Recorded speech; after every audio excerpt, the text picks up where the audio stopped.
All right.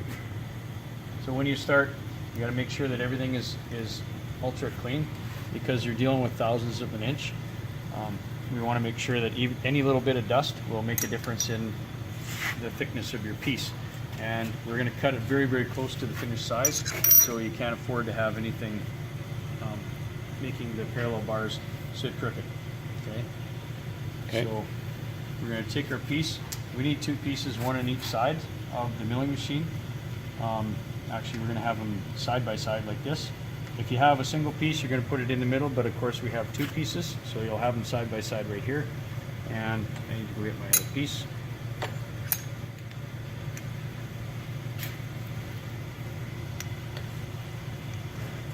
All right, so we're going to put our pieces in here so that they're fairly centered. You can have them either touching or not touching. I prefer to not have them touching, because then it spreads out on the vise a little bit. We're going to use a soft hammer. Okay, so the soft hammer has this, it's like a soup can in there, and it's got lead shot inside. Okay. And the whole idea is when you take the hammer and you hammer it down, the lead shot sitting at the back end of the soup can, because inertia holds it back there, and when the hammer comes down and it strikes the face, momentarily after that, all the lead shot then hits the inside of the face. So any rebound you would have from the rubber face gets canceled by the lead shot. So all of your power that you put in here to seat these things down is going right into the end, no bounce. Okay? And that's important, because we don't want these things to bounce back up off of the parallel bars when you're tightening.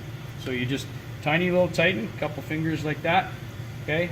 And then you're going to take the hammer, tiny tap. A little more pressure, a little bigger tap. A little more pressure, a little bigger tap, a little more pressure, good solid tap, okay? So now, if we push on the parallel bars, we can see that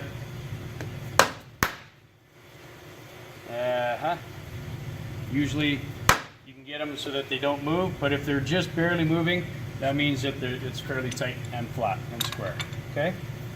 So it's down nice and tight. The next thing to do is to center the table, the workpiece, underneath the cutter.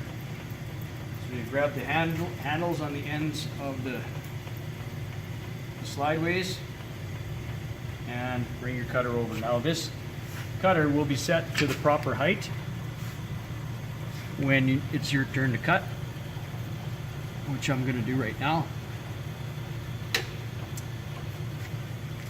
Okay, so what you want to do first is turn the spindle on. You can see a number 1 and a number 2. Okay, the reason they say number 1 and number 2 is because if we turn this on and watch the rotation of the spindle, it's going counterclockwise. We want that spindle to go clockwise so that we don't run the tool backwards. Okay, so then we'll turn it to 2. Now it's going clockwise. Why doesn't this just say forward and reverse? Well, because if we put this into low gear so that it runs super slow, when I put this into 2, it was going clockwise before. Now it's going counterclockwise. So that's why they don't put forward and reverse. They just simply put 1 and 2. It's up to you to check the rotation of the spindle before you start. And if you see it going clockwise, that's the direction you're going to turn. So we check the spindle, we know that 2 works.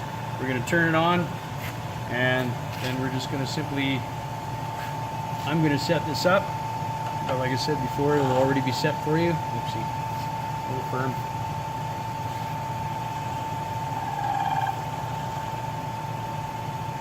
Okay, so what we're going to do is, you want to cut about half of the back side of the cube.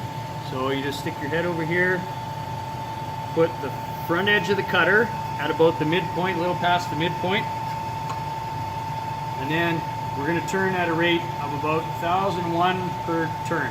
Okay, so if the handle's up, 1001, 1001, 1001. All right.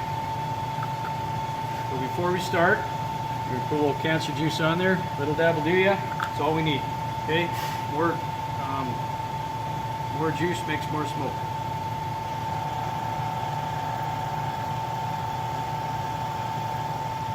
All the way through, course, this one's already cut. When you get to the end and it's not cutting anymore, move the table over so you're cutting the other half and go on your way back.